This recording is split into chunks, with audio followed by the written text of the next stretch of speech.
Start? Yeah, perfect. Good evening, everybody. This is the regular monthly meeting of the Norwalk Parking Authority for the June, for June.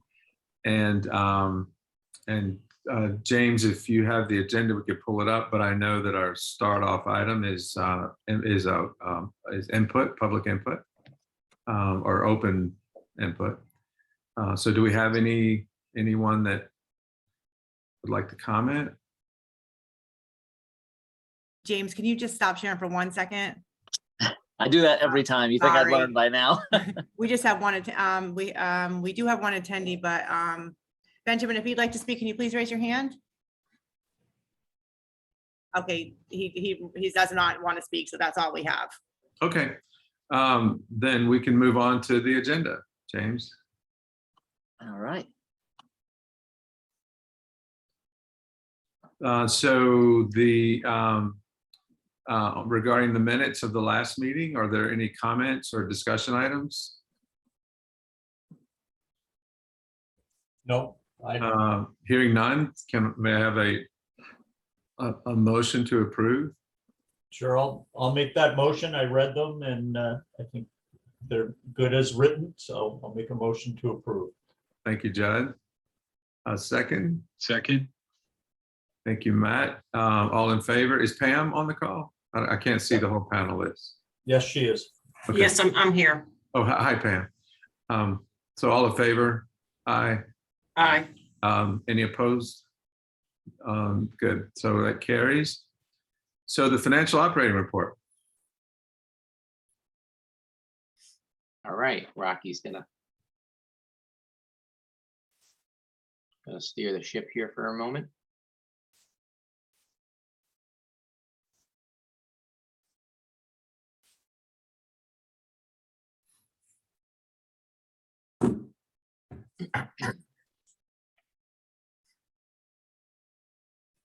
All right, so for the financial report looks strong again. Our performance during this recovery has been strong.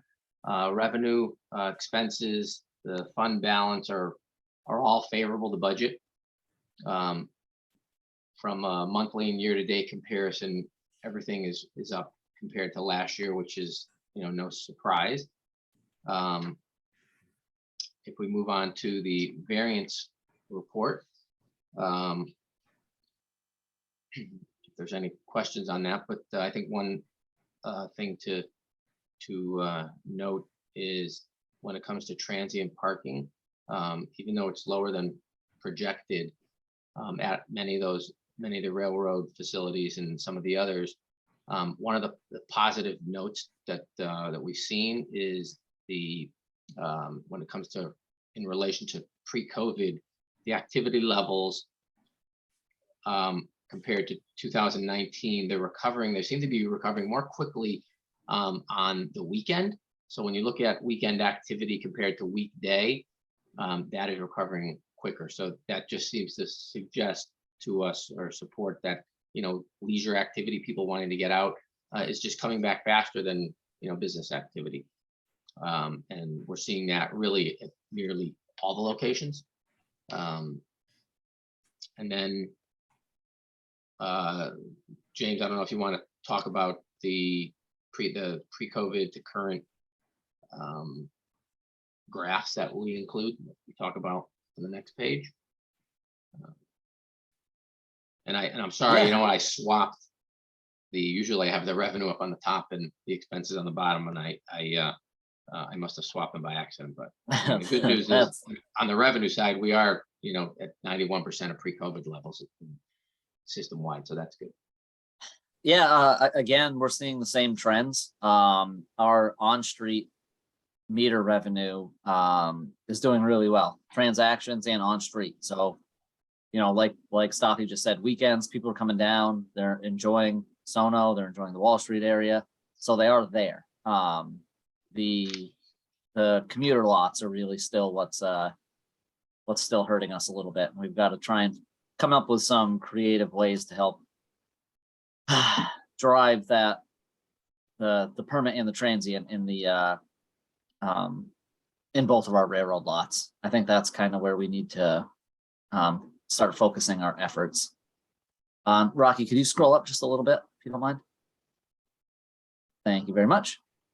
You'll also see that our expenses are down significantly compared to where we were pre-COVID, which is exactly what we intended. You know, we're still running the COVID staffing levels and keeping a close eye on our expenses.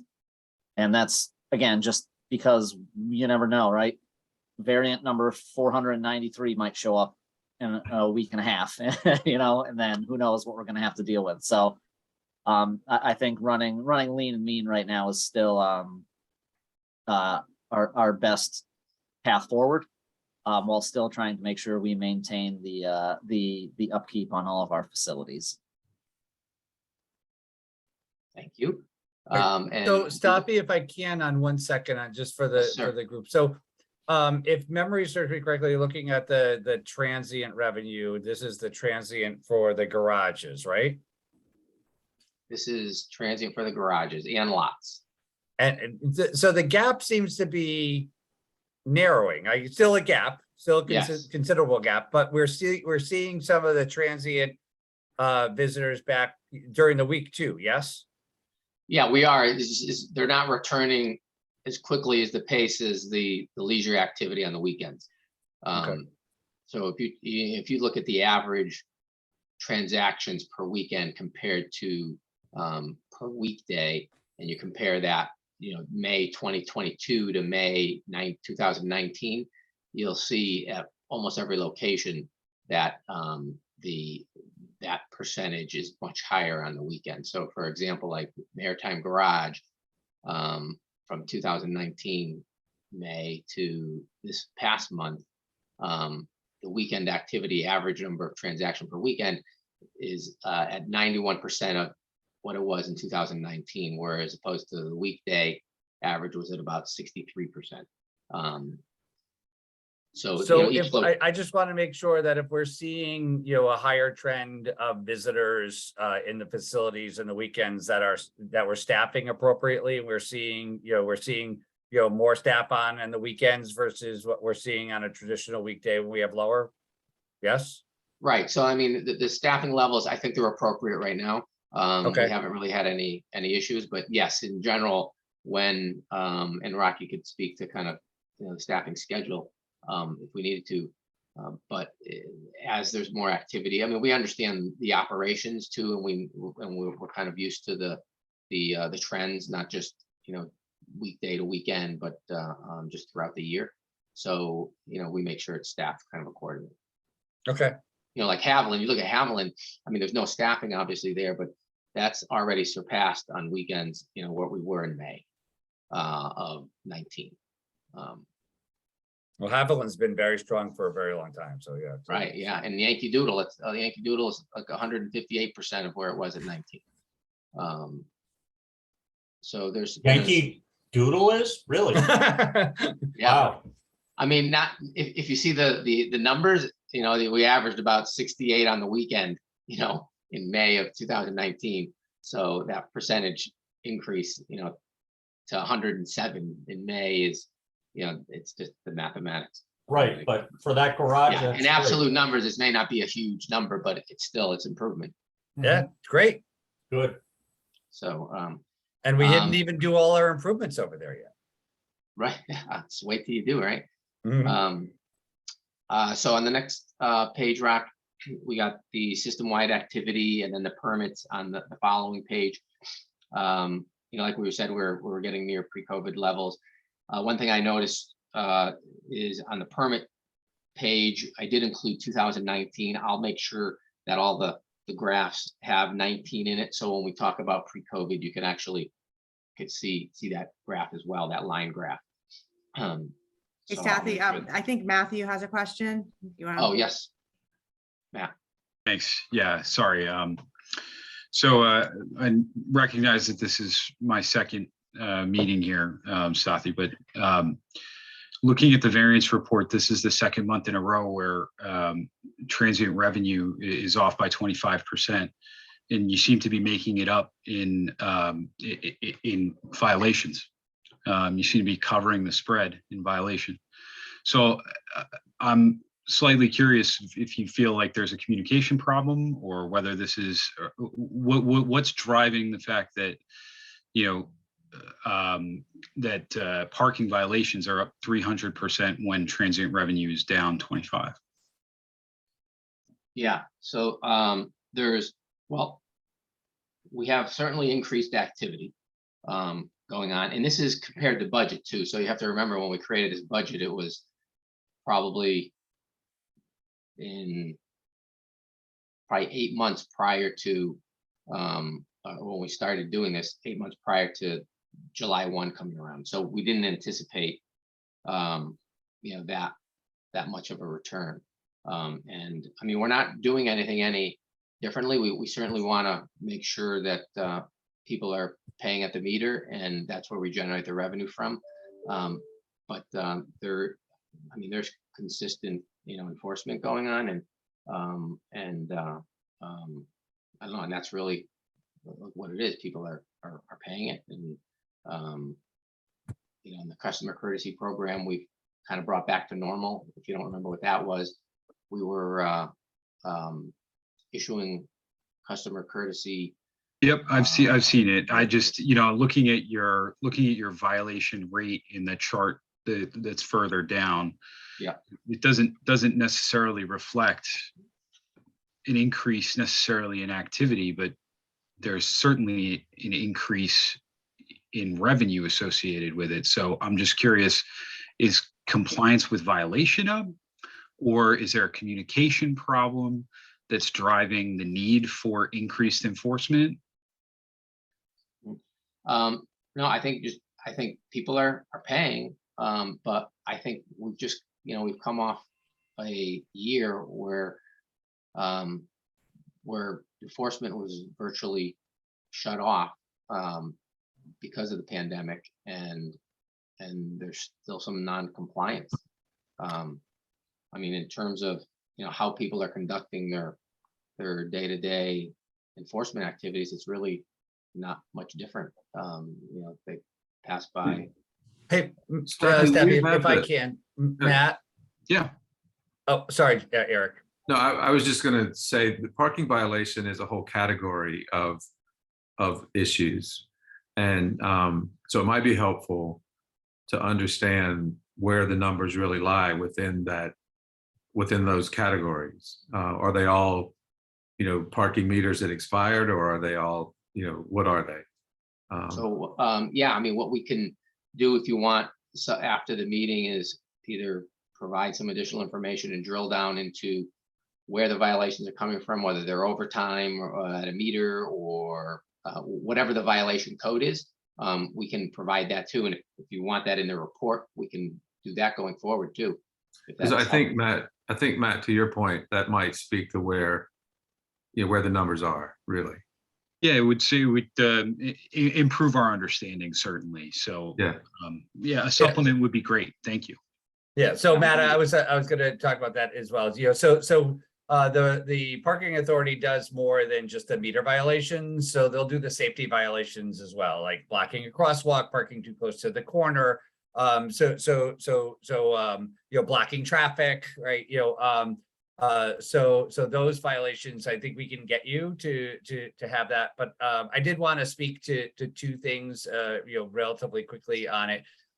Coming up on the agenda that we're going to be presenting to you is we had recent meetings with the Wall Street Group, and we had a separate meeting solely just on parking. One of the issues that came up as it related to metered parking was concern of confusion of our signage, where we have 2-hour parking for this period, 3-hour parking for that one. And, the people were like, there's just so much on the sign, it's confusing, right?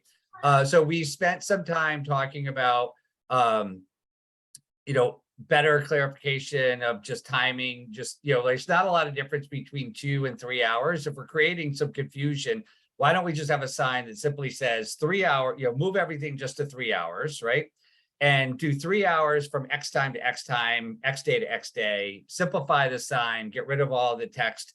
So James has done some outreach to the Wall Street area in particular, and I think he's also going to present a petition to the group later where we're going to propose that we pilot this change in Wall Street and just simplify the signage and see if it gets better. We're also looking at wrapping the pay stations so they become more visible, right? And highlighting them to getting them where they are. And then I think by the next meeting, James and I have been talking about what we could do for a parking promotion, right? So like if you pay for parking or you sign up even for pay by sell, that we put you in some type of raffle, and we're working over what the details of that would be. Again, we just want to, we want to reemphasize the importance of pay to park. We have talked with some of the other municipalities, and pretty much we're seeing, pretty much people are seeing a little bit of a rise in the ticket issuance, less of a compliance of behavior, so we want to recognize that and come up with proactive ways to make pay for parking more positively viewed, right? So that'll be later, but we have some other things on it, but your points are very well heard, and know that staff is looking at that as well. We don't like that spread as much as you don't like it, right? That's not the experience we want. We want people to pay for parking and not cut a parking violation. Right. That's great And- detail. Thanks so much, Jim. I appreciate that. And one thing I could add, Matt, too, is that, is that when it comes to the enforcement numbers too, in mid-May, we implemented kind of a change in operating hours up in the Wall Street area, and we reduced those total number of enforcement hours too. So there isn't that perception of, aggressive enforcement. Yeah, I think in one of the agenda items that we're going to get to, I'll be a small sample size, but you'll start seeing some the breakdown of the citations that we're issuing, specifically in the Wall Street area right now, where we're doing some of the trial enforcement changes. So you'll kind of see the numbers, how they've changed from before the changes to after the changes, and specifically what those violations are. And then you can kind of extrapolate that over the entire city to get just kind of an example over the previous month of what kind of citations we've been issuing. And I'll get into some more detail on that. Thank you. Okay. Rocky, you can move on to on-street program. We did talk about that. We're seeing increased weekend activity, park mobile usage is up. And then on the enforcement side, that last page, we did talk about that already. And then that last page of Judd's report is what Matt referenced. And yes, there is an uptick in that. But it's interesting that it almost seems to be following some seasonal trends, even though it is up. Excuse me. And on the last page, Rock, can you go back to the Judd report, as you call it?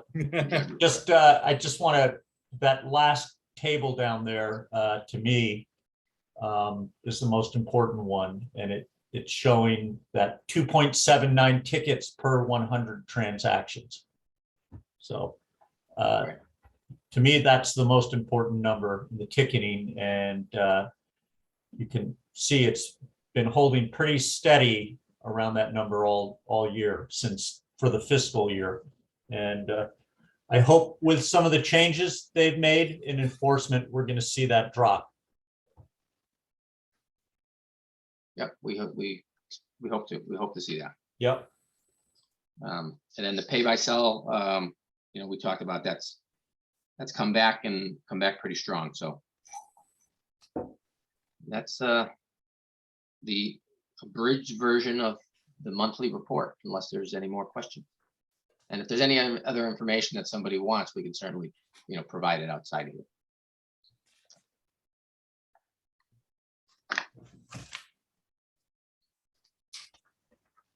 Thank you, Stuffy. So James, the agenda is here. So the engineering reports, the Haviland deck up first. All right, so we still, we have the, a leak in the Haviland deck, which has closed down 2 of the spaces, on the bottom floor in the southwest corner. We've had the manufacturer and installer of the waterproof membrane, on the top floor, come out. And there is some damage to that membrane in some other spots, which is covered under warranty. So they've come out, they've inspected that, and they are working on giving us an estimate and a time frame on when they can come and complete those repairs, which we believe will solve the leak issue, which will allow us to open up the spaces on the bottom floor. We will also be going out with our facility condition assessments this year, which we budgeted for. So this will also, we'll make sure that we have whoever comes in pay close attention to this area to make sure that along with the waterproof membrane on the top floor, that there is no other structural issues that are helping, facilitate the cause of that leak. So I'm hoping that we will have this either solved or have the plan in place to solve it by the next parking authority meeting. Okay, great. Thank you. You want to continue on with the South Norwalk train station charging? Yeah, so we have the charging stations finally came in, which they were on back order like everything else on this planet right now. We have located the spaces and they were, I believe, scheduled to be installed by the end of this week. Rocky, are we still on schedule for that? I know one area we needed the electrician to come out. I'm not sure what the time frame on that was. Yes, James, I've actually spoken with him today and he's planning to finish this up by Friday. The electric and the charging station. Okay, fantastic. Yeah, so by the end of the week, those both of those charging stations should be installed and operating. And then I'll move on to the Webster lot since I'm up again. So we the safety markings was supposed to come out Saturday afternoon to redo James, some can of, I just interrupt 1 second? Because I just Of think course. we have some new members on the team. And for the new members on the team, the charging stations are, we wanted to make sure early on that when we started to welcome folks back to the train stations, that we added, levels of customer service increases, which include, increased cleanliness of the station. But we also wanted to respond to today's, traveler. And so the charging stations are phone charging stations. So, as you're waiting, you have a place to charge your phone. And we were looking initially to procure those ourselves, but we had a conversation with Condot, and Condot was installing those in some of their stations. So they actually procured them for us on their behalf. So we just are doing the installation, and the charging stations itself were paid for by Condot, but these are charging stations that someone will be able to stand at and do a quick charge on their phone as they wait for their train to come. That was it. thanks, Jim. Appreciate it. So for the Webster lot, we have, 2 outstanding items. We have the completion of the landscaping and the painting of the lines on the lot themselves. There is a small issue with the way that safety markings originally came out and painted the spaces. They actually shorted us a few spaces.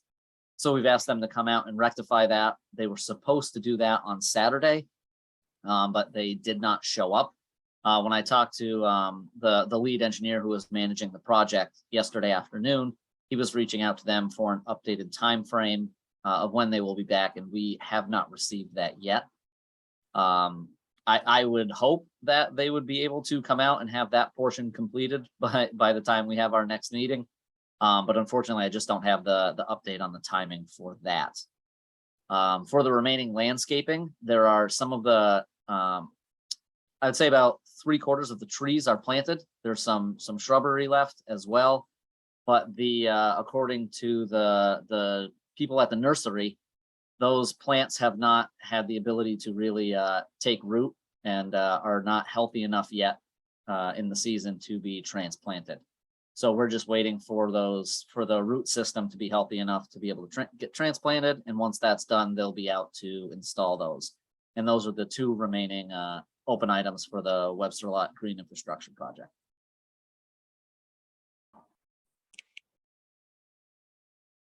Thank you, James. So on to new business, What about the South Norwalk? Sorry. oh, I'm sorry. I'm sorry. I missed. Hi, Vanessa. I'm sorry. How are you? I'm good. I'm good. Thank you. Yeah, please, Vanessa, go ahead. So we're continuing to work on the exterior repair of the South Norwalk train station.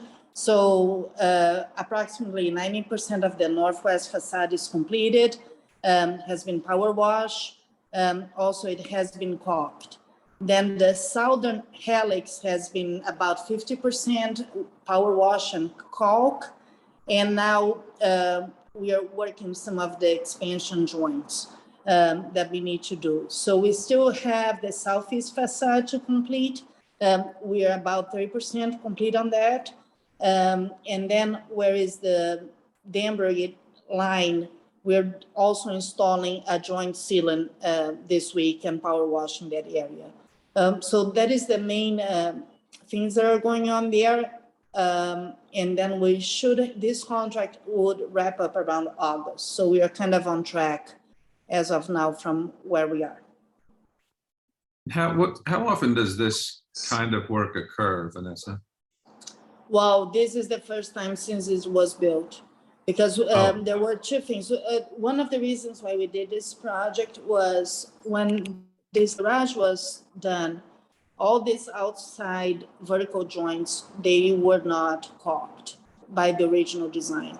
And then our consultant recommended us to caulk there to try to minimize the water that goes through the structure. So that's why we're doing. One thing that is tricky to do is first is the access. So we are working very close to the tracks. So we have to have a special permit with Metro North that is expensive because we have to pay for their flagman to be there. And the other thing is access, right? We need to be able to do all this work from the outside. So besides that, we are also trying to paint some of the metal materials that the garage has. So this hasn't been done at all. What we have been doing most of the time as maintenance is all the work on the deck. That one we keep doing on a cycle basis that we usually circulate throughout all our garages. And depending on the usage of it, some of them requires more repairs than others. So the last time that we did some work on the South Norwalk train station that was major was about 10 years ago. And then we went back about 3-4 years ago just to do some very local patches that was needed. So this exterior work, we don't plan to go back hopefully for another 10-15 years. Okay, great. Thank you. No problem. Okay, so then on to new business. James, I think maybe you want to lead us into the East Norwalk plan. Yeah, absolutely. Hopefully you guys have had a chance to at least kind of skim through this plan. It's certainly large and a bit cumbersome, but this is based on this is a need that arose after the plan that was signed off on and put in place between the city and Spinnaker, who was the developer of the mixed use area at the East Norwalk train station. Part of that plan was we needed to sit down and discuss with them and come to an agreement on the use cases for each specific lot that they have on that property. I'm just going to scroll down to the map first. So this is the property that you'll see on the eastern side. This is where East Ave would be here, and then Rowan Street is here on the south. The railroad tracks run along the northern edge here. just to kind of get your bearings. So we had to sit down and kind of come to an agreement on what is allowed in each lot and when and what we plan on charging. And after I've been working on this since about September, I think, with Spinnaker, and we have finally come to an agreement, and we wanted to bring this to you guys for review. And Chairman, just for just a tad bit of clarification, where James was leading that, has been working on this. So, the Spinnaker agreement was written several years ago as part of the development over there. However, when that was written before our time, and as the development came online, we looked for this, and in the prior agreement lacked clarification. So it didn't really talk about where the spaces were. We know what is our property, and that's the G, right? So that was pretty clear, but the agreement had that the developer would also then provide additional train parking within their property. But that was undefined of where that was. So we've been working with them on clarification so that it would be easier for the commuter to identify, and for us to, well, actually the other part of it is we are looking for the developer to do the signage so that it isn't a cost that's taken on by the authority, but that development will actually install the signs that we say for better clarification of it. So this, the work that we've been going through is just negotiating with them where the spaces that they're obligated to provide would be, and that they would be in some relative form of consistency, so the commuters would know. And largely what you're seeing is, the permitted commuters would be, in one section, and the other commuters could be in sections devoted to them, easier to identify sign. But then after a certain hour, we're just going to allow everyone to park, at some point. So just wanted to put clarification that it's, while we were working on it as well, it was, we need to get it. So the units are online, so we want to be able to have clarification for our commuters where to park. So we're, that's where this agreement comes from. Thanks, Jim. So the first section that we're going to be talking about in the lot is going to be section A here. So the hours of operation for that area is going to be 24/7. And resident permit overflow for the residents will be allowed from 6 p.m. to 6 a.m. One consistent thing that you will notice is we have when daily or hourly rates are available, you'll notice that we have kept the hourly rates consistent. So no matter where you park, if you are paying for short-term parking, all of the rates stay the same and they stay consistent. So trying to keep it simple and minimize confusion, I think is important, especially when you have, kind of separate yet attached lots to each other. And James, if I can, just one more time, just because it is, I have a little bit more history, so I'll jump in. But prior to the work that James put on this, the rate for parking over there was a flat rate of $8, right? But we wanted to make sure that as we look at a development that has some additional retail, that maybe somebody might want to, like, there's a pizza place over there, right? So there's ability to graduate up to the $8, so it doesn't happen all at one time, so that we actually give a little bit of a step up to it to get there relatively quickly, right? Because it is a commuter lot, but really respond to those that may be using one of the area restaurants or one of the facilities that are there. So we did not offer this in the past, so it is a new, rather than just charge someone $8 to go and get their pizza, wanted to get a rate that would be consistent, to support any additional retail that's in the area. Yeah, that's exactly right. You know, now that this is a mixed use area, we have to make sure that we provide the pricing and the features and the parking to help support all of those different use cases. Which is why we've incorporated an hourly rate on top of the daily rate, which is still available if non-permit holders wanted to, you know, go down to New York City for a long weekend or something like that. They still have the ability to purchase multiple days at the same rate. So we are also effectively not even increasing the rates at this time.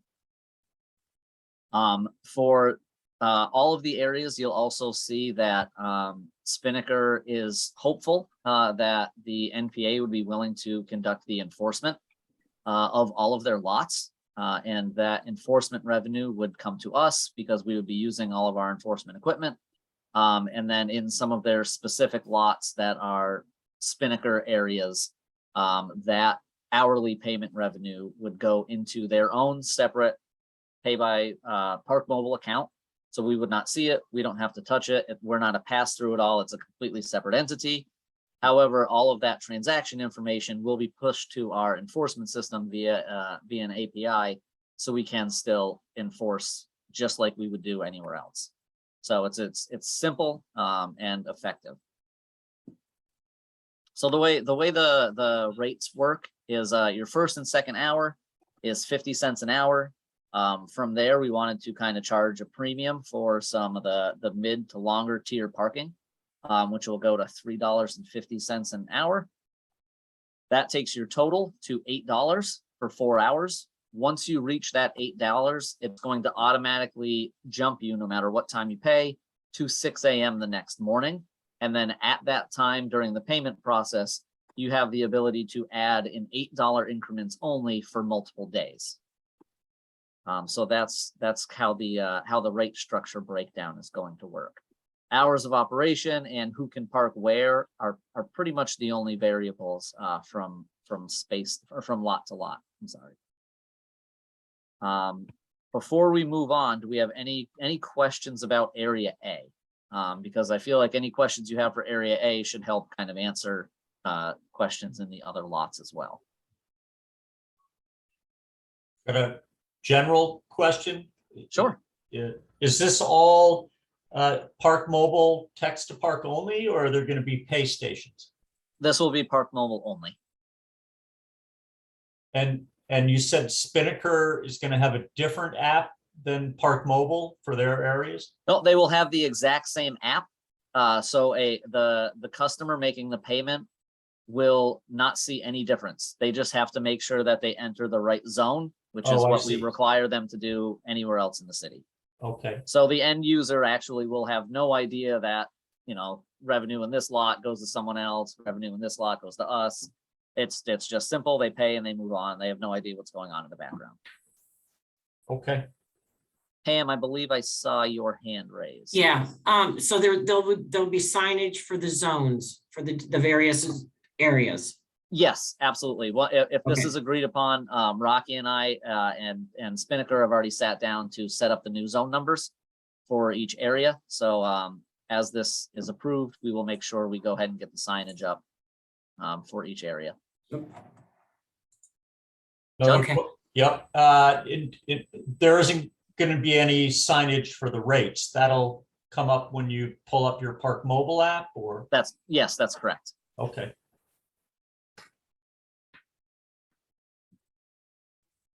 I'm good. All right, for now. I'll Yeah. get some more out of you, Judd. Don't worry. All right. So area B is going to be this section here that connects kind of the back lots down to Rowan Street. This operates pretty much the exact same way. Really, the only difference is there are going to be some signs for future resident parking, which will be just a 2-hour timed space for people coming to look at the units, the rental units that are available, and also 5 20-minute max spaces for the Magic 5 pizza place that's going to be there. These will be these are just going to be timed only spaces where no payment is required. And this lot is all Spinnaker property, as was lot A. Do you know how many spaces now for those, for the 2-hour max and the 20-minute max? They have not decided on how many spaces.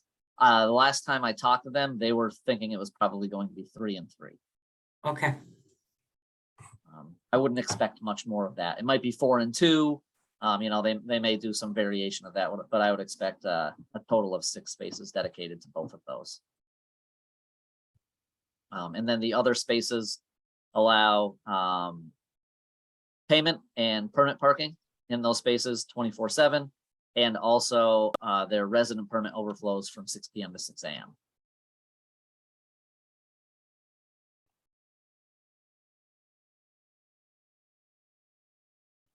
All right, area C is going to be this section area here, which is a smaller portion of the area G.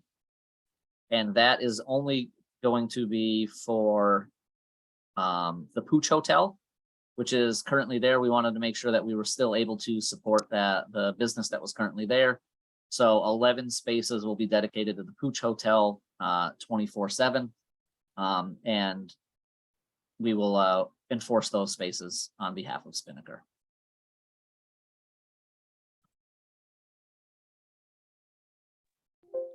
All right. Areas D and E, those are going to be, surprised I don't have this memorized by now with how many times we've gone back and forth.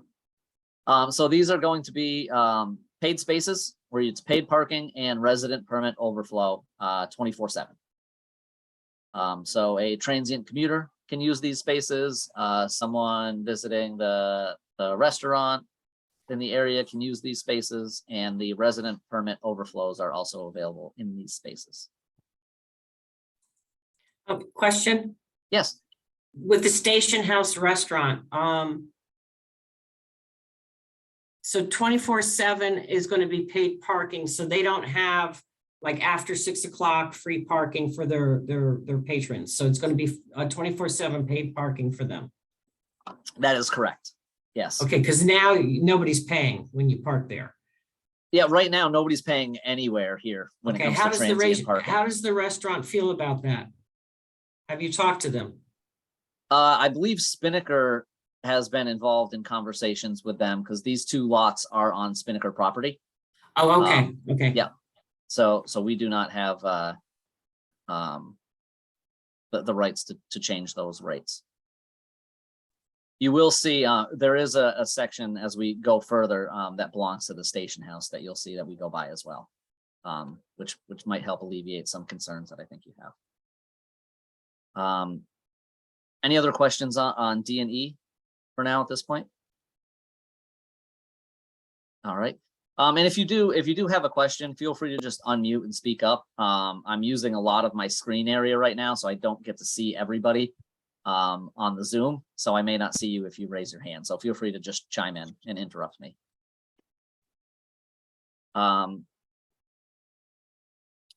Area F all the way over. This is broken out specifically for plowing purposes, because we are Spinnaker has asked us, instead of trying to figure out exactly where to draw the line on who has to plow what sections, they just said, you know, can your guys come through, do the whole plowing, and then allocate a percentage of the plow bill back to us based on the spaces that they're using. One of the areas is area F over here on the left, which is the exit to their underground parking garage. They asked if we could plow that area as well. So that's there for plow percentage calculation only. All right, now we're going to go to G, which is the big one, along the tracks here, where most of the commuter parking is going to be. So we are going to allow permit parking only in that lot from 6 a.m. to 9 a.m. to provide those premium spaces for the people purchasing the permits. After 9 a.m., you can pull into this lot and you can pay without issue. And it doesn't matter if you're paying to use the train, or if you're paying to use one of the restaurants or the businesses in the area, they just turn into paid spots after 9 a.m. because we wanted to make sure we could support the permit population. The rates stay consistently the same, as I said earlier, with the rest of the lots. And then we will be doing obviously the enforcement, and both enforcement, permit, and the transient revenue will be going to the NPA from Area G. And it's going to be signed accordingly. Yes, absolutely.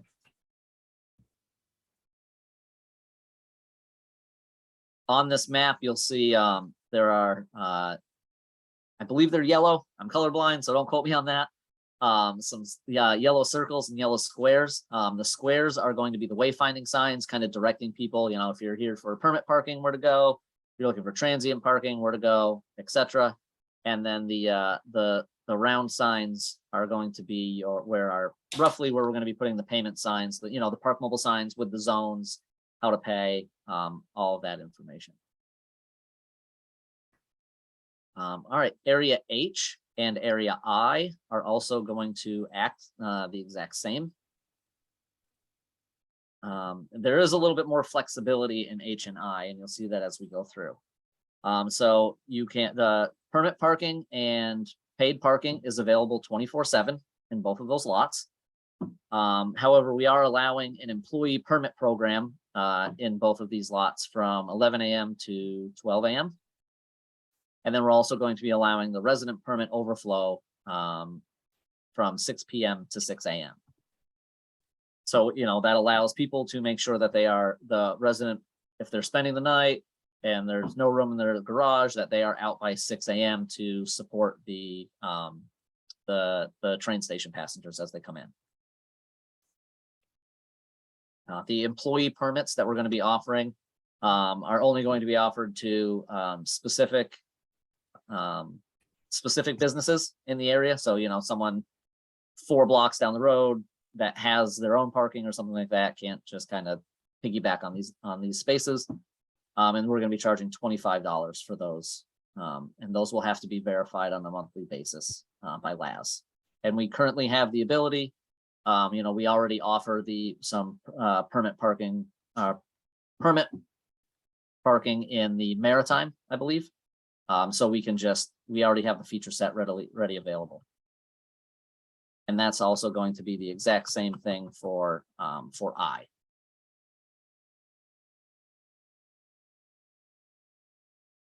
Now, as we go to the map, Area J, this space is blocked off. This is the rear of the station house that you mentioned earlier, Pam.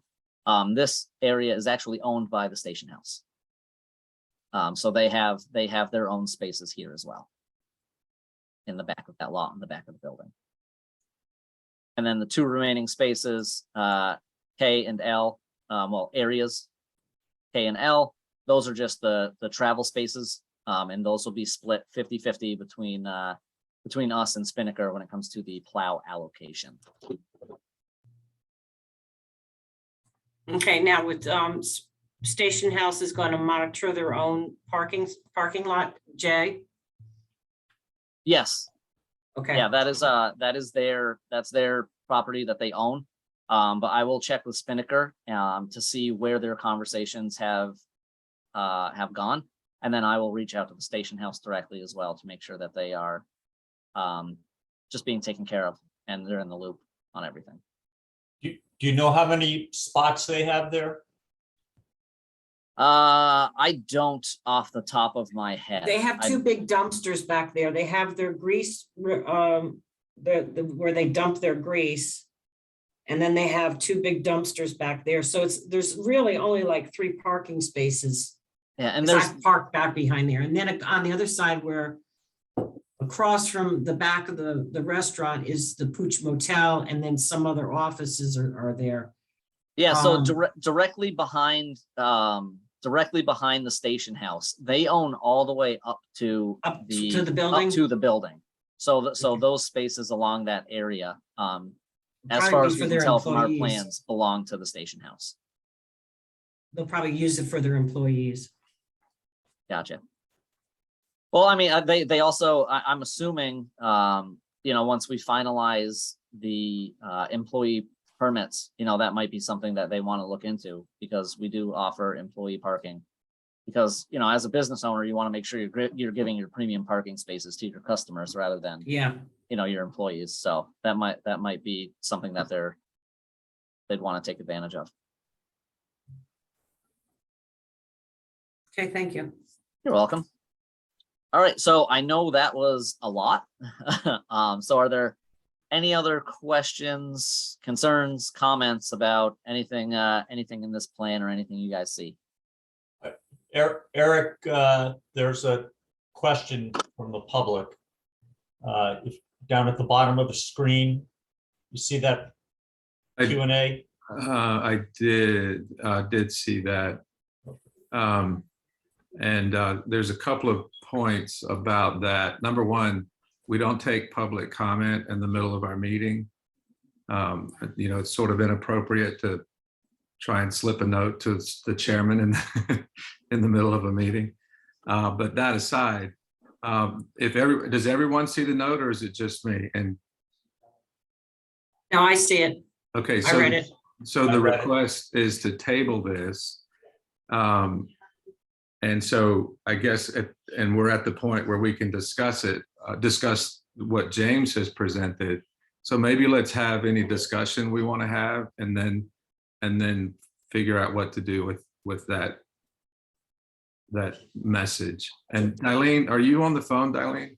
I mean, can you hear? Yes, I'm here. Is it, how is it that we could be contacted in the middle of a meeting?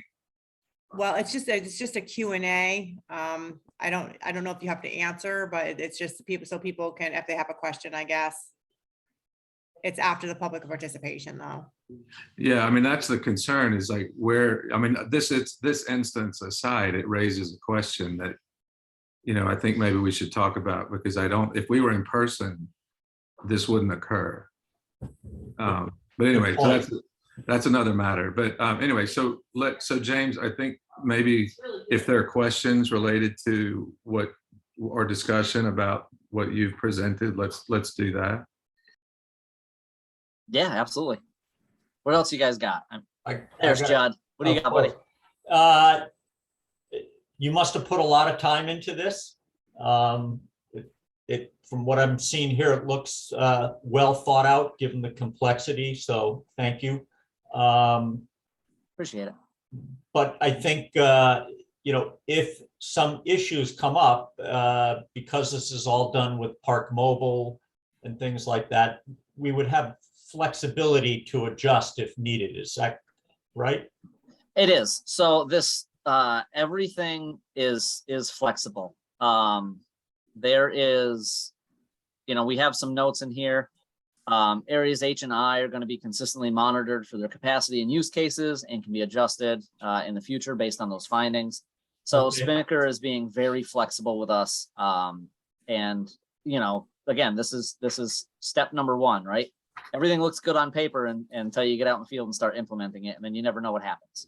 So they're more than willing to bring that flexibility to the table, where we can kind of adjust based on the use cases. Maybe we can't do, resident permit overflow in lot F or whatever, because it turns out that it's way too heavily used and there's just no space for it. Right. So, we have that flexibility and the ability to come to the table and kind of adjust that as we move forward, obviously based on, with the approval of the NPA for each of those changes.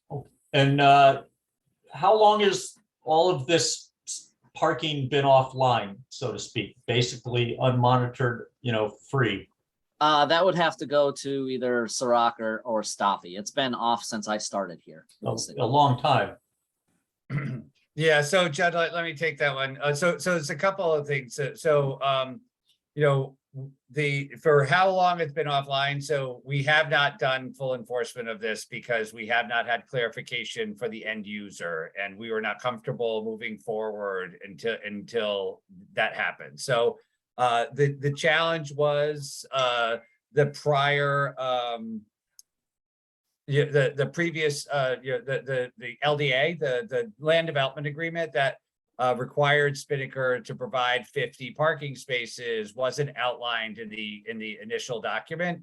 So after the building was online, is when we had to begin when we found that we were beginning the negotiations for what it was. So there was nothing earlier laid out. So until we can get that online, we just did not feel it was appropriate to do the level of any level of enforcement here. And given the fact that we were in COVID and we were seeing lower usage, there wasn't an immediate need, but we're seeing the increase in usage occur. And now that the units are becoming online, we also want to be fair to the residents that are living there, right? We don't want them to get into the habit of, because this is the same thing that we just talked about before, right? People got free parking for a long period of time, and it's harder to get them back into the habit of monitored parking, right? So we do want to bring closure to this. That being said, we have some level of flexibility. What was not flexible is that Spinnaker's requirement of 50 parking spaces for our residents to use for parking. It is just, we can negotiate with them we can work to negotiate with them where it is. They don't have a requirement of exactly where it is. They just have a requirement of they have to provide it. We think that this provision of 50 parking spaces makes it clearer to our residents, for a defined area versus 10 here, 20 over here, 25 over there. And we tried to group it together. It did, James was correct. Spinnaker did work. Like when we looked at H, Spinnaker was leasing some of the spaces for one of their tenants in that. But we said, look, we don't want to take 10 spaces in lot A because that is unclear for our users. And it's also going to be massive sign clutter to have them all over there. We wanted each defined lot to be in a particular area. So in long story short, we haven't done any enforcement. We think it's important to begin it here. We will continue to monitor it with them. I think it's in Spinnaker's best interest to continue to work with us. And they have been absolutely wonderful in working with us to get us here. I think we should have done, this probably should have been ironed out in the initial overview, but it wasn't. We didn't really learn about it until the units were online. So that, James has worked steadily with Spinnaker throughout the past 6 months or so, 8 months. Many meetings brought us here to gather a full understanding of this. And then Pam, also, I did a Google image overview. Yeah, the dumpsters are back there. There seems to be 4 parking spaces in front of the dumpsters and 4 facing the building. So they look like they have about 8 parking spaces. But James, as we talked about earlier, will reach out to them, making sure that there's clarification, of where it is. But, some of that property is, it's private property at this point. So we can only, kind of inform. We'll make sure that they are informed. Okay, thank you. I have a question about the residents are going to have, now he's got the underground parking garage. Yeah, the underground parking garage, if you see F all the way to the left of the screen, Yeah. that's the driveway into the underground parking Yeah, I garage. understand that. Yeah, I was part of when Spinnaker came to East Norwalk. So I know the whole plan. Now, Okay. I wasn't sure how he had in the original plan, a certain number of parking spaces, and then the overflow would be either go into A or B. Now, those residents, I think he came up with 1.5 parking spaces, but that's ridiculous. That was his calculation for the number of units he had. Not everybody's going to have 2 cars, and so that would work itself out. are they given permits? Yes, so they have a permitting system and they will be required to pass that information along to us. So we can put those plates into our system. Okay, that's, So the ownership would be on Spinnaker to provide that information to us. okay. And if one of the residents gets a ticket, it's on Spinnaker's management company. Yes, that's absolutely correct. Okay, thank you. James, retail restaurant, we've got Station House, Pooch Hotel, and a new pizza place. Yes, right now, so Magic 5 is just to the east of Lot B, Okay. on the edge of this courtyard here. Over at Liberty, is that paid parking is 24/7? Also, do you know? The Liberty Square lot, Yeah, I think so. Rocky, is that 24/7 at Liberty? That is correct, 24/7. okay. Thanks. And there's a lot more retail there and it's thriving. It's, in my opinion, I mean, Liberty Square looks so much better than before when we didn't manage it.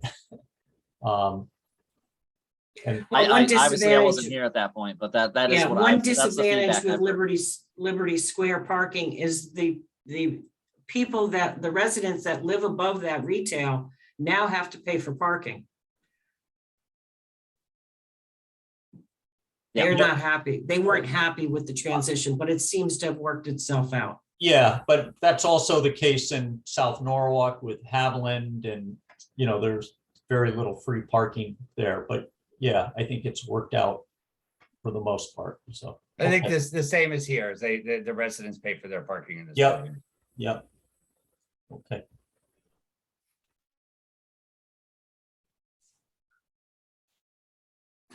I think all my questions are answered. Okay, all right, thank you, Judd. Yep. So James and Jim, I know you weren't here when the whole parking was loosely, it sounds like loosely agreed to. But the discussions around the possibility of some sort of shared arrangement would have been thoroughly vetted in the approval. And Pam, you might know this.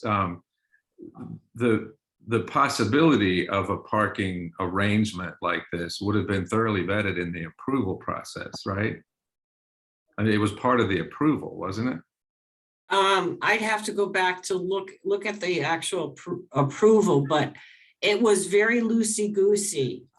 Basically, G was going to be all of the city's parking authority, and it was it was really loosey-goosey. It wasn't. But my question is, the establishment of that there would be an agreement was done way back when, regardless of. Yeah, that was like 4 or 5 years ago. Yeah. So really, it seems to me that this is sort of the nuts and bolts and the detail, I think that Jim mentioned earlier, that would have seemingly have happened back then, but it's happening now. And so it just seems to me that this is sort of the fact that this is a management plan that everybody, I guess, is in agreement on. I don't know that it warrant, and this I'm headed toward the request to table this. And the fact that the agreement was made years ago that there would be an arrangement doesn't warrant tabling it tonight now that there's a plan in my mind. And to Judd's point, with the objective of getting this back online as soon as possible, if we decide to agree to this tonight, and then there are, things that come up, we have the ability to make modifications.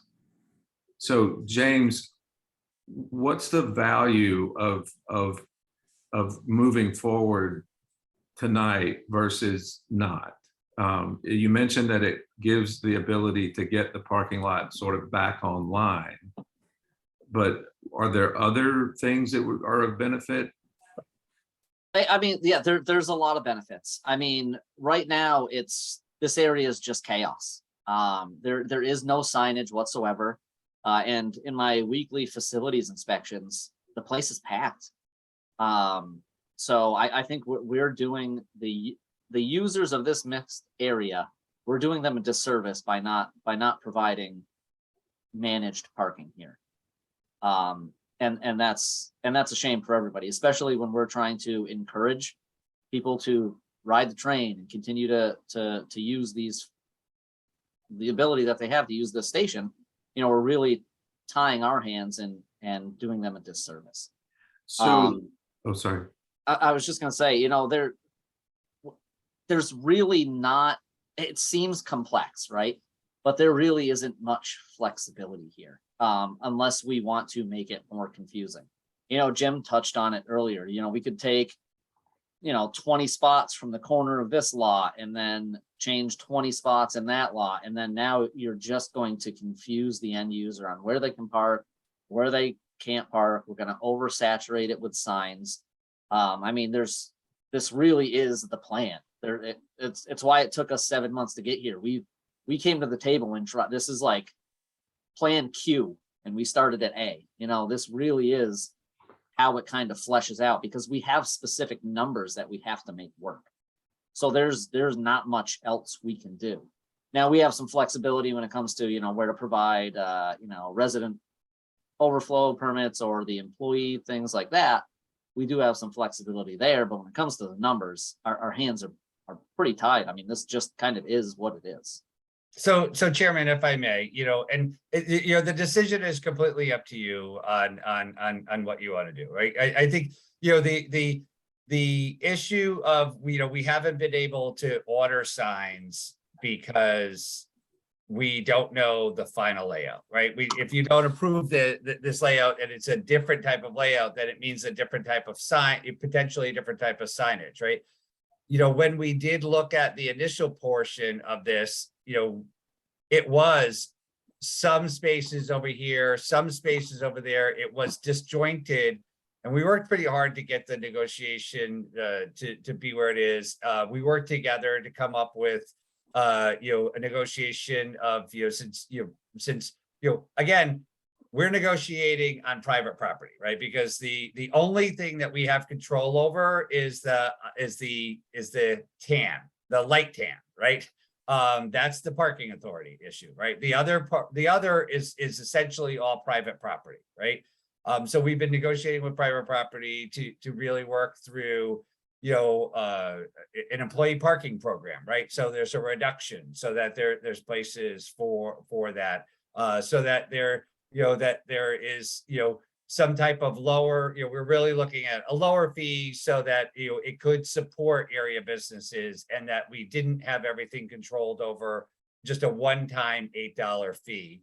And that it did graduate to it. We looked at doing 50/50 and then do $7, right? But then we broke it up into two just in case you wanted 3 hours for something, right?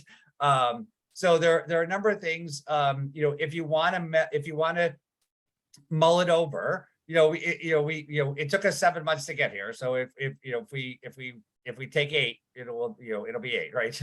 I do think that we need to bring closure to it relatively quickly because there is a lead time in us ordering the signage, right? So once you approve, we still have to order all the signage, get it in and get it erected before we can begin any monitoring of the lot. So what we've done in other instances where things where parameters were changing or there were changes coming, we notified people that where they're currently parked will be changed, and the method that they're currently, how they're using the space will be changing soon. So, I just feel there's value in getting going. And this whole management plan, I don't think is news to anybody based on what we've already said. so then if everyone agrees, then maybe we could talk about how to, that rather than viewing this as a switch that's just flipped and then everything's suddenly in place, maybe there's some transition where people are informed that that, you know, if they're a permit holder and they're parked where they're not supposed to be, then they don't get a ticket, but they get a notice that, you know, So Eric, we will for at least a week upon implementation and starting of enforcement, we'll be doing courtesy citations in every lot here. but it sounds like it'll be longer than that if signs aren't available for, I don't think. Well, we enforcement won't be able to enforce until the signs are up. So we'll Right. have to order the signs, get the signs in, get them installed, then we can start enforcement. And at that point, it will be at least a full week of courtesy citations before we move into actual citations. Okay, so then that, okay, so a transition period after the signs are up. Yes, absolutely. Okay.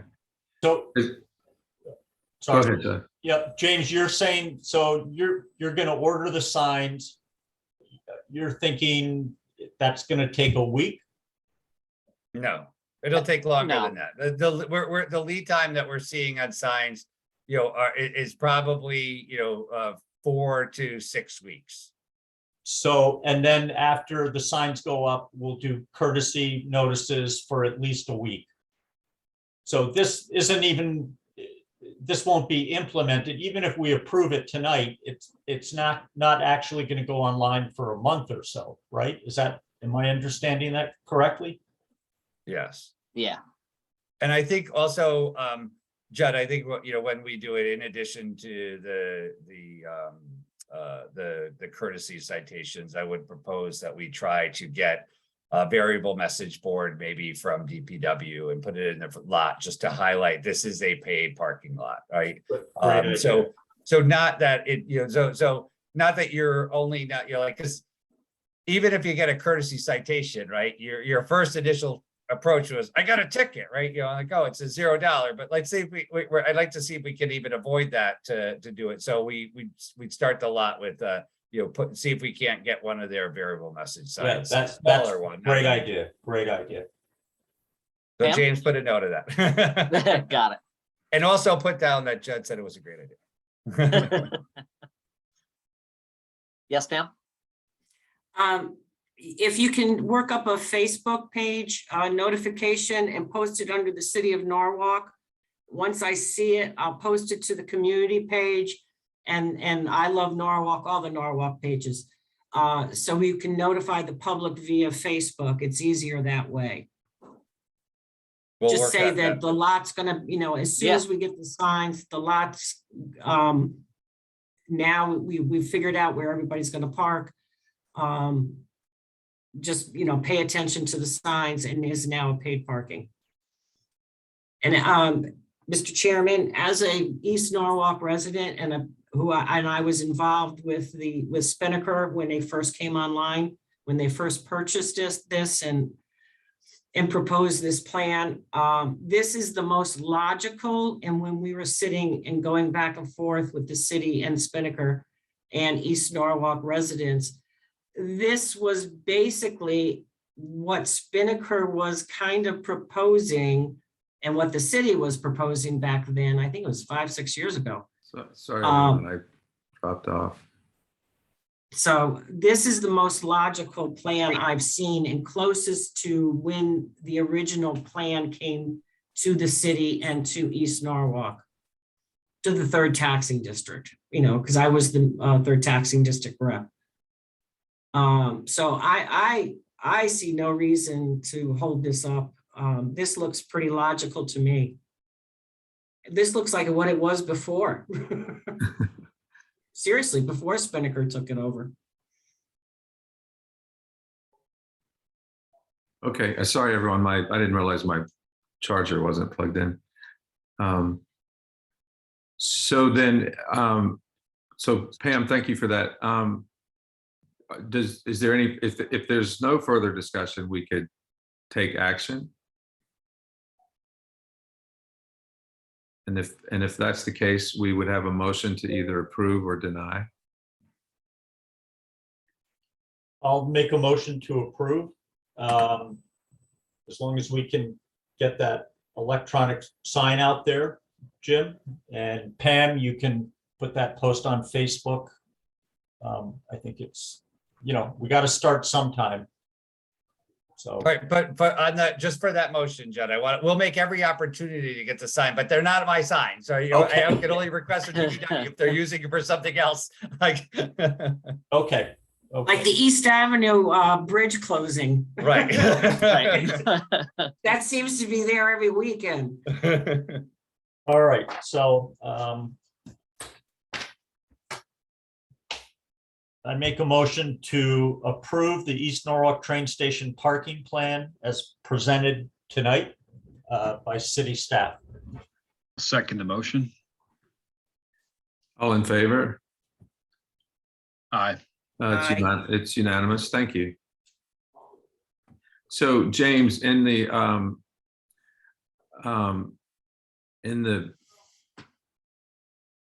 I guess maybe, well, so the way this is going to be reflected in the minutes is that we reviewed it, we talked about the various components of it, and ultimately voted to approve it. Can we just make sure that language about the transition period is, and Darlene, I guess this is more in the minutes than to James, but just make sure that there's record of, that if anybody looks back and looks this up, that they'll see that if they don't see it anywhere else, that there is a transition period where it's not just a switch that's going to be flipped. Yes, I will. Okay, all right, thank you. You're welcome. Okay, so unifying the citation for expired meter citywide. All right, yeah, so this actually just rolls right into the East Norwalk train station plan. While going through and digging through everything over here, I found out that the expired meter citation is only $8 in this lot. Every single other area that we manage, it is $25.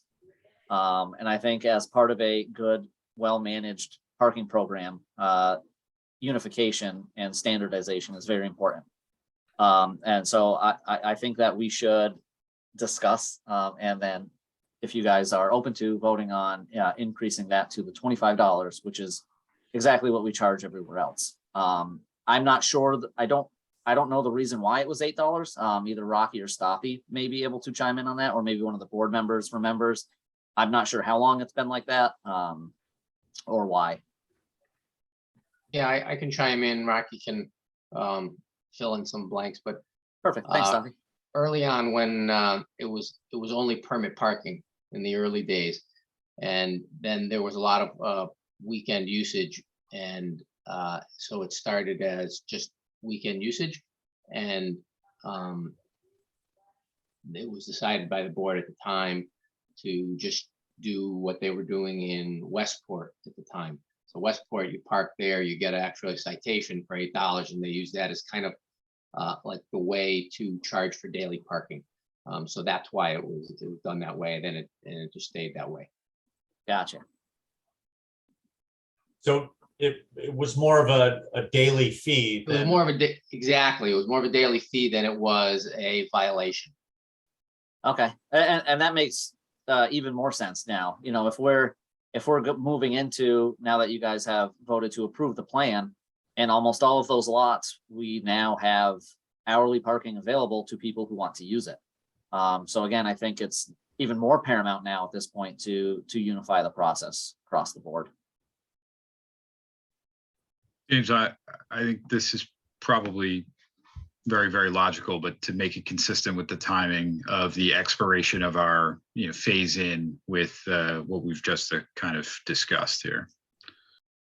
Yeah, absolutely. I mean, right now we're not enforcing that lot anyway. So, if this is approved by the board, then this wouldn't be implemented until we actually start enforcement of that lot, after the signage is installed, and then after the citation grace period.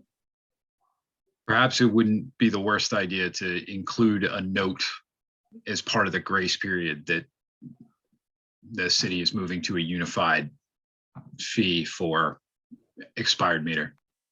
Absolutely. You know, when we leave the courtesy citation, you know, we can leave a little note with it as well. That's not a problem. And I think a I great also idea. think to Pam's earlier issue where she'd like something for Facebook, we could, you know, let's work with Snyder to design some, you know, something that could be a Facebook post that would also include the fee for non-payment. Absolutely.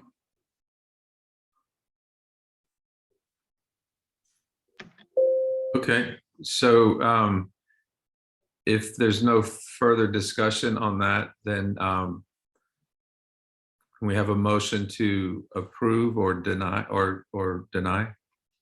I'll make a motion that we approve unifying the expired meter citation value to include $25 at the East Norwalk train station. Beginning, second it. maybe we should just add beginning after the grace period. Correct.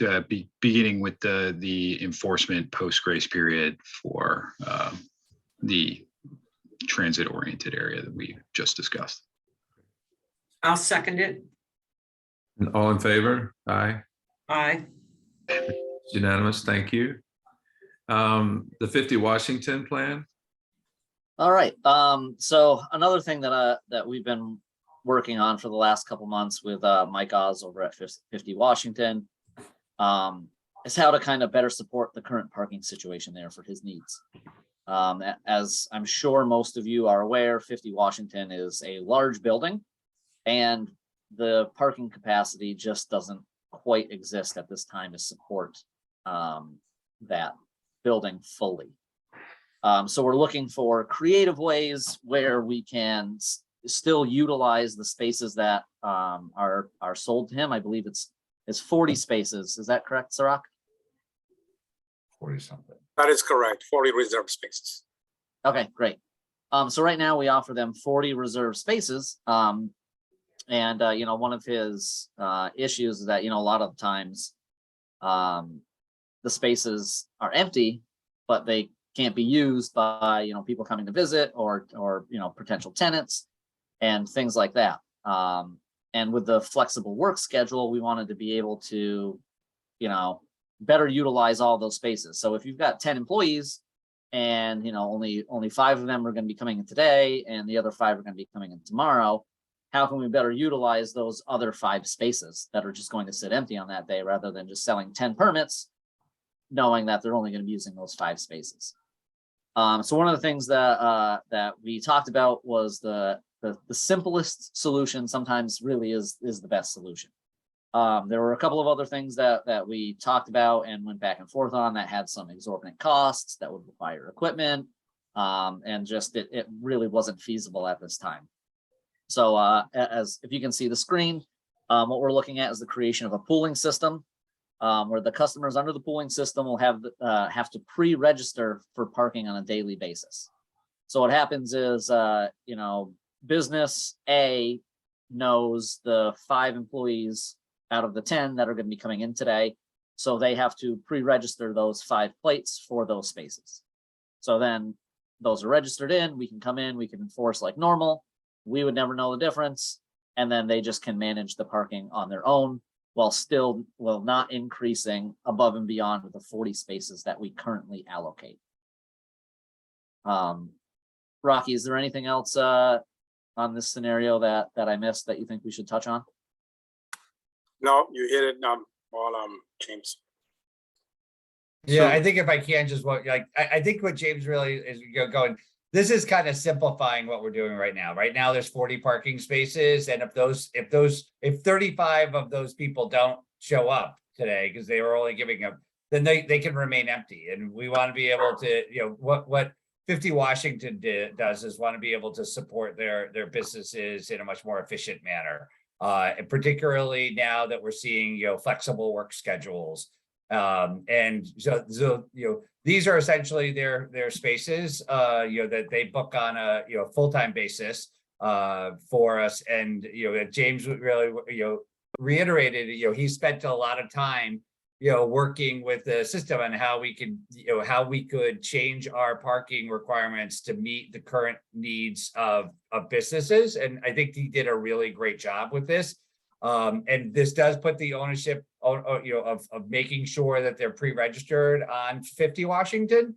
And, if they don't, then the vehicle will get a ticket and they'll be responsible for it. I think, the owner of 50 Washington is pretty happy with this arrangement. And I think it represents, a creative response of the parking authority on managing, parking in somewhat of a different way, as we're seeing, a new life come around. It seems to me that it's sort of like, reserving the conference room down the hall. It's Yeah. like, if you want it on Tuesday, then you need to sign up for it. Yeah, exactly. Yeah. So, yeah, okay, good. Is there any discussion?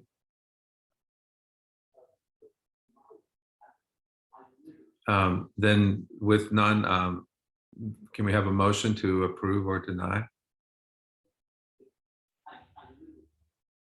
I'll make a motion to approve. Second,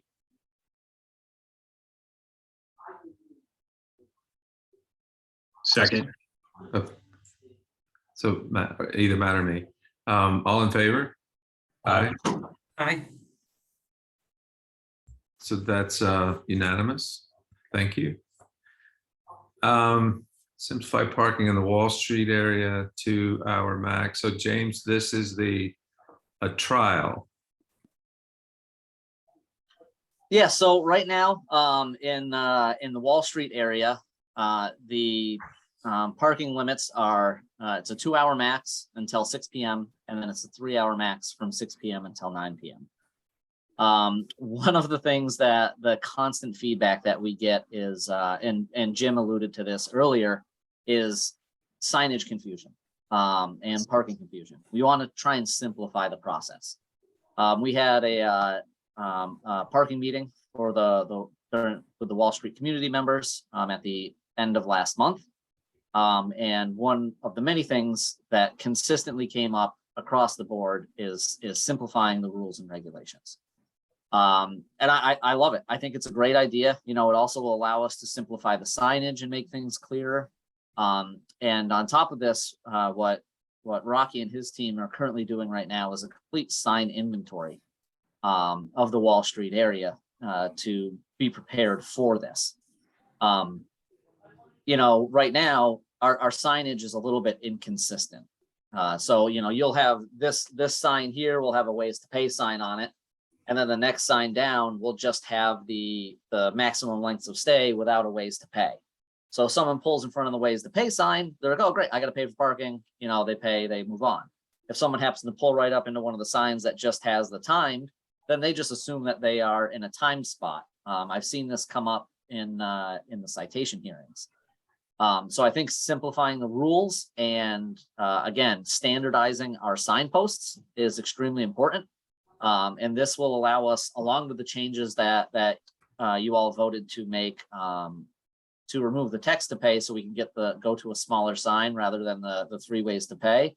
This will allow us to simplify the time space to go instead of the 2-hour and then 3-hour to just do 3-hour across the board from beginning to end, which will simplify the process. And if this works, then we can start looking at maybe trialing it and implementing it across the city. This is kind of, if all goes well, this is kind of the first step to a bigger process of reevaluating the signage as a whole. I guess this would be step 2. Step 1 was minimizing the ways to pay signs. So this kind of goes hand in hand with that. Is this partly coming from some of the input, Jim, that you mentioned at the beginning that you've been getting from Wall Street area? Yeah, so as James was talking about before, when we had the meeting, we had a specific parking meeting, and one of the Judd was in attendance, and one of the issues that were brought up was the signs are confusing, right? It's 2, it's 3. and we talked about simplifying.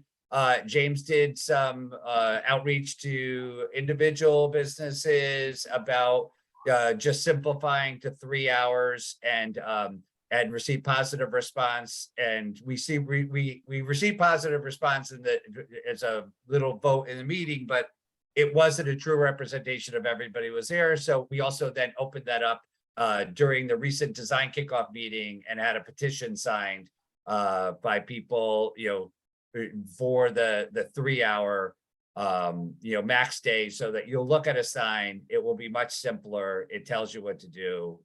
I think what we've done is really try to accommodate everybody. And I think in that accommodating everybody, we've accommodated no one, right? With really creating this complicated sign of 2 hours for this time, 3 hours for that time.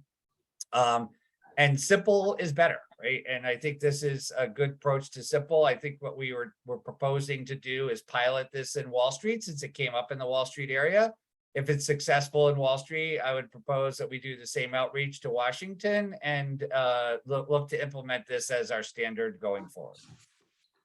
Yeah, Okay. to touch on that, on the petition that Jim mentioned, I printed out a 1-page petition with, I think it was about 25 lines for signatures. And shame on me for not bringing more than one sheet, because we maxed out that petition sheet probably halfway through the event.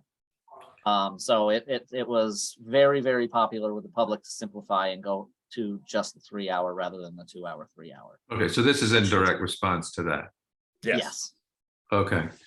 Well, having known that, hearing that now, it seems to make a lot of sense to proceed. I was wondering, I didn't know where this was coming from exactly before. So it's very helpful. Yeah, it really started and stemmed from the sitting through the citation hearings. That's where I kind of look for the consistent pain points that are continually brought up, and then see what we can do to resolve those. So kind of started there a few months ago, started looking into it. I went door to door to all the Wall Street businesses, or as many as I could, talk to them about many things. Also asked about this. Everybody was very interested in it. They really liked the idea. So we brought it to the Wall Street community meeting that we had. It was also well received. And then that's when we decided to do the petition at the Wall Street Theater, which was, the turnout was absolutely tremendous. I can't thank Jim and his team enough, who really put that together. It was so much fun. There were so many people there. And the feedback that we got, not just for his plan, but for parking in Wall Street, I think is going to be invaluable to us moving forward. And that's how we got here. Okay, good. Thank you. So is there any questions or discussion? Yeah, I saw this on the agenda today, when I received the email. And as a contractor, I do business with Peter Fulham. I was talking to him today. I asked him about this possible change, and he does not like it. He thought it would clog up that restaurant employees and things would be using those parking spaces. I also know the 2 hour, 3 hour combination. I've seen it in many cities around the country. I believe up in New Haven. And for me, before I vote on this, I would need to talk to some more business owners. I'm sure the public loves this idea, but I don't think most of the public understands the importance of turnover for street parking. So at this time, it's not something I could vote on. I just need to do a little more research myself on it. So, and maybe, I don't know, do you know of some other cities that have gone to this? Because most municipalities have a 2 hour limit with a 3 hour evening, or it's just straight 2 hours. And I also want to just make sure, I agree the signage is out of control and needs to be simplified and made consistent, but I want to make sure that that doesn't override good parking management. Eric, you often talk about well-managed parking. I'm just concerned that going to a straight 3 hours all day long is not going to be the best thing for the small businesses, particularly the retail, what little retail we have left in our urban core. Okay, so you're, for you, you're saying that your preference would be to spend a little more time on this than, Yeah, I'd like at least table it for a month, so I could, talk to some of the business owners myself. And then maybe James and Jim, of some other municipalities have done this. Yeah, that's where I am today on this. All right, so Judge, if I can, we can give you the document, but we're not really we don't see the 2-hour issue maxed out today for the time. I think this is really just a perception issue, which is why that we're proposing a trial, right? Versus, an all-out switch. And I can tell you, New Haven has tried a number of sign iterations in a pilot format to get past the switch, that they find it confusing there as well. They haven't found a good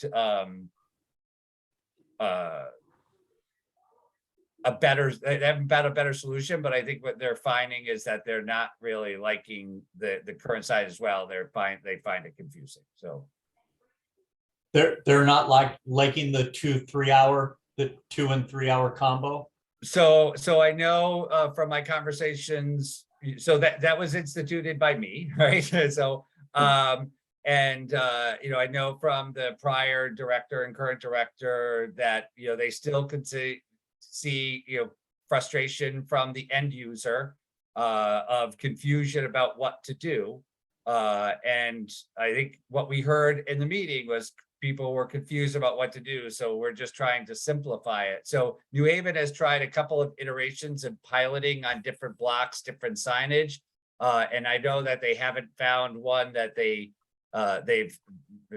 been happy with yet. I think the issue is it's often very difficult to get one sign to give you 2 different things. But again, I'd go back to, I don't believe that we're going to get a maximum amount of people start parking for 3 hours, because we don't even get the maximum amount of people parking at 2 hours today, right? The average parking time that we're seeing is just slightly less than an hour on Wall Street today. So I don't think that we're going to see a massive influx to the 3. I think we're just going to find better clarity in what we're asking the end user to do. Yeah, our average transaction in that area right now is 0.88 hours. So how do you actually monitor that with the pay station? So We pull the transaction data and we can see exactly how much you spend. So then we just divide that. Yeah, I just need to talk to a few more people down there. So, and again, if you have some other municipalities that, that have done this, I'd like to, know about them. I think New Haven is the only one that we know that does the split time, and it's not successful. So most of the other ones do this, the one time. Jim, what does New Canaan do? Is it a straight 2 hour? New Canaan is a straight, yes. Straight 2, yeah, okay. And we used to be a straight 2. The 3 hour change was, we used to stop paid parking on the street at 6 p.m. Initially, about 5 years ago, we went all the way to midnight on the street because it seems to be the most desirable parking. But then there was some pressure from restaurant owners to push it back to 9. So push it back to 9, and then they put pressure on the then chairman to increase it to 3 hours. So.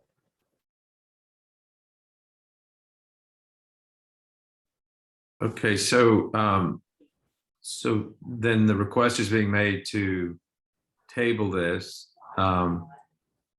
So maybe so I guess that would be a separate action than voting to approve or deny. So, so I guess maybe let's have a motion to table it. Okay. Judd, that's from you, right? Yes. Yeah. I'll make the motion to table this item until next month. And then a second for that, I'll second it. and then in favor, all in favor? And opposed is, all right, so it's unanimous approval. So we'll table this until, so Judd, certainly, as you're doing if you're conversing with people, stress that it's a trial, if you will. Okay, yeah, which actually, Jim and James, when you say a trial, how long are you thinking? Well, we were thinking we would implement it if it isn't successful, we would come back to return to the initial, right? But I think that what we're gonna find out is that the end users, like, I think we have to manage the trial was like, if we have everyone maxing at 3 hours, then I'm wrong, right? I don't think I'm gonna be wrong, right? Okay.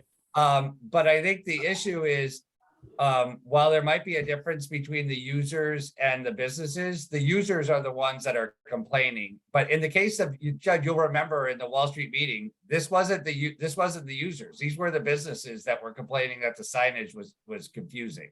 Yeah, I agree with you. Difference to 2 to 3. So we have heard from businesses. Yeah, no, the signage is horrible. I agree. Maybe I could, as I said to Eric, when I go on vacation, I don't go skiing or golfing or anything like that. My wife and I, we go to cities and go to restaurants and museums. And of course, because I'm parking obsessed, I take photographs of parking signs. So I have a whole library of that. So I would love to meet with the two of you and share that. Your library, okay. But in the meantime, over the course of the next month, why don't you put on your sales hat for me and sell me on this? Because I'm just not sold with the information I have here. Okay, but Okay. we'll get you the data, and I think the data of what's That happening would with help. parking is, because the data is not perception, the data is the data, right? And Yeah, we're not- yep, the I data agree. is okay, perfect, Yep. great. Okay, good. Thank you. Right, awesome, thank you. So James, enforcement changes. All right. So, as you all know, enforcement has been a hot topic.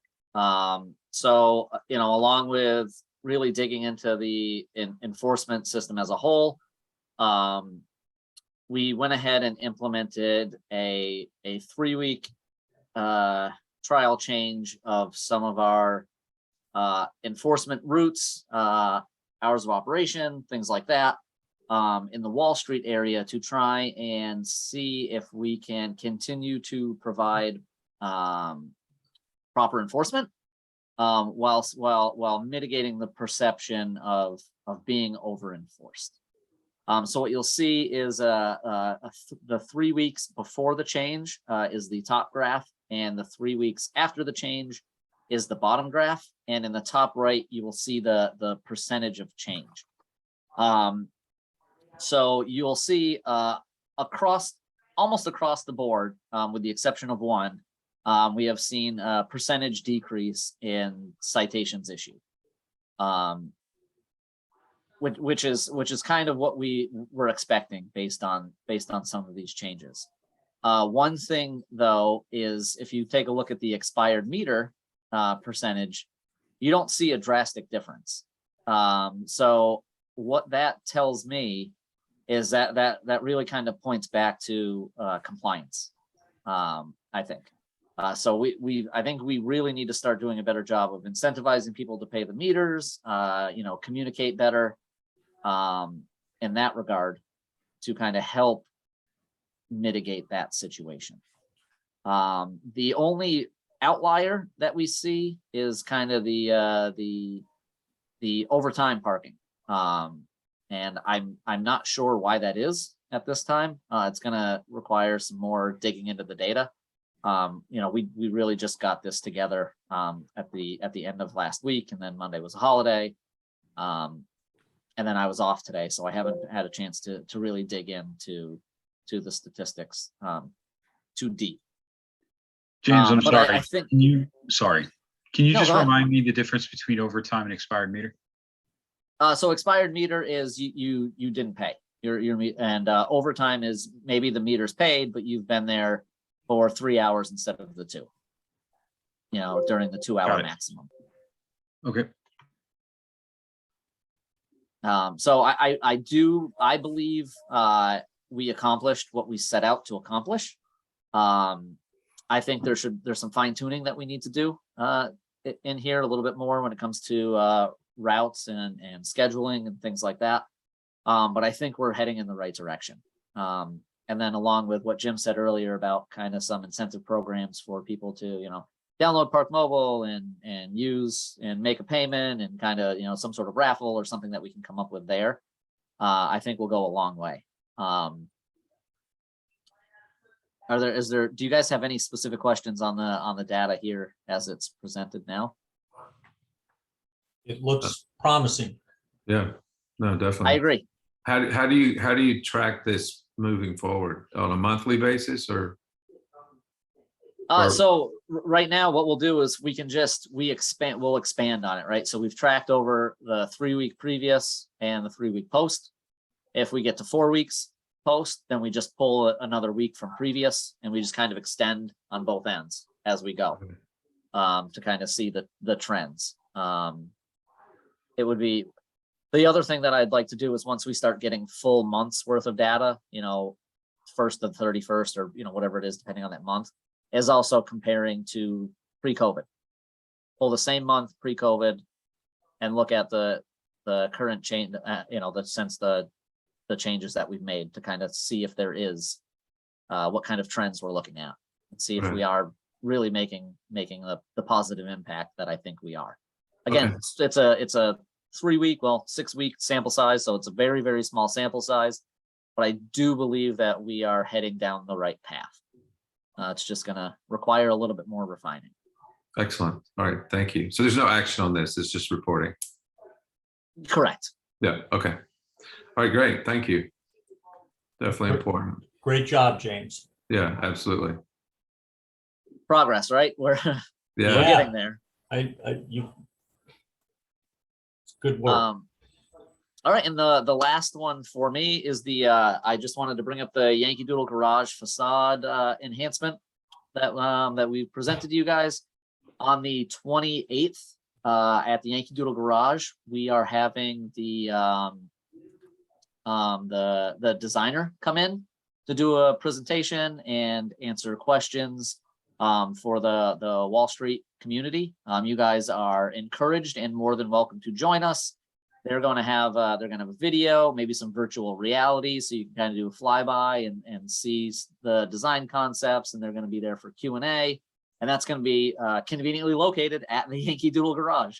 So we have our conference room in there where we'll be all set up. So if you want to come down, please do. If you know of anybody who you think would be interested, please spread the word. Obviously, the more the merrier. Feedback's extremely important to everything that we do from the public. So please come on down. We're looking forward to seeing you all there.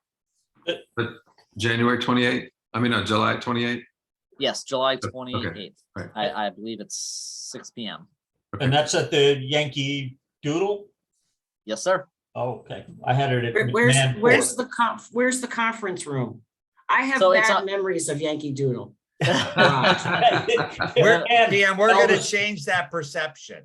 Well, let me Bingo. just tell you, when it first opened up 30 years ago or so, when it was first built, I went to Fulham's to buy something, used the garage, and got stuck in the elevator. Oh, And the fire department, I was going to tell you this last meeting, as soon as I see that, I cringe. I was stuck in there for 3 hours and the fire department had to get a ladder. And I'm scared of heights. Oh my God. I had to get a ladder because it was stuck between 2 floors and help me out. So I have like really like PTSD with the Yankee There's, Doodle. well, the good news is So- there's no elevator involved. Yeah, Okay, Pam, it's on the first floor. Okay. Near the entrance of Burnell Boulevard, right? So Okay. we're gonna stay away from the elevators. We've had no problems with the elevators, and this is about changing the perception of the Yankee Doodle Garage, so we welcome this comment. can you send out a reminder to all of us? Yeah, I also Absolutely. want to clarify, it's June 28th, right? Yeah, I was gonna say, James? it's not July. Not July 28th, June 28th. I gotta put it Oh. on my calendar. I'm gonna go. I'm Next not week. yeah, I'm not in town. Next so week. that's- Yeah, Next I'm not Okay, here. I won't be. Okay. Well, fine. We didn't want you there anyway, Eric. Yeah, exactly. Maybe you get something done now. So James, if you could send out the flyer to each of the board members so that they actually have the flyer, that'd be great. Absolutely. And then you guys can spread out that PDF as much as you want. Pam, if you want Well, to throw it on Facebook, that would Yeah, be I saw it great. on the city posted, it was posted on Facebook. I'll put Yes. it on Yeah. the commute, all the pages. Fantastic. Thank perfect. you, Pam. I also, for the new board members, we had brought this to the prior board is, we looked at some design options that what we're gonna present to you is options that, that the options that you're gonna see presented next week are the financially viable options for us to undertake. But we think that they are significant improvements. A lot of it have to do with staining the concrete to more modernized colors. So we welcome that, but we will put some enhancements that, modernizes. And unfortunately, Pam, we're almost going to 50 years for that garage because it was 1975. Oh, So- I forget how old I am. I And you- shouldn't probably say that, but you're like. Maybe it's part of that. Maybe it's part of that PTSD. Yeah, Right. I was buying a dress, so it was probably for either junior prom or prom. Well, stay out of the elevator. I And hope then it I works. will wrap up with everyone and I'll be respectful of your time. Thank you for your commitment to everything that you do for the Parking Authority. But I just wanted to give you, keep you up to date on the things that we do. So last week we had the Wall Street redesign kickoff meeting at the historic Wall Street Theater. And quite honestly, could not have been a more fantastic really public kickoff to the investment that we are making into the redesign and modernization of Wall Street. We had hundreds of people show up throughout the course of the 4-hour event. We had prior to the speaking arrangements, we had the Rhoton Middle School Band kick us off. And they were going to be outside, but it was a hot day. And, so they were going to go outside and then come in, but we ended up having them on the stage. So the kids got to perform on the stage of the theater, kicking us off. The mayor spoke, and the Senator Duff spoke, and the area representatives. We had 4 different stations really looking for the community's input about what they liked, what they saw as opportunities, for Wall Street, what their concerns were, what their desires were. We had a lot of feedback. We're still running through all that feedback, but energy was incredibly high. Tons of people in the room. It was really fun to do that. Judd and I had an opportunity to chat a little bit. I think one of it'll go down as one of the best public engagement events I think that we've had. It's going to be hard to top that for the next one, but it's our commitment and the commitment that we've been making to the Wall Street area that we want to hear from people. We had a separate parking meeting. We had the kickoff meeting. Next week we're going to have the facade design meeting. We wanted to stay focused to the points. We had a taste of Wall Street. So we had a number of the restaurants participating in, light bites from their restaurant. The theater was phenomenal. It was a great, the theater has been restored and it was a great place to talk about the restoration of Wall Street. So we look forward to do some more community meetings and advancing the design in the next set. And just wanted to let you know more on Wall Street, but great so far. So thank you, everyone, for your time. If you have any other questions for James and I, otherwise you can adjourn your meeting. Great. Thank you, Jen. And thank you for all that. That's that really sounds like a great event, and it's certainly a great place for it to be happening. And the work being proposed is going to be tremendous for the city. Yep. Okay, if there's no other comments or input, then we could have a motion to adjourn. I'll make a motion to adjourn. Second.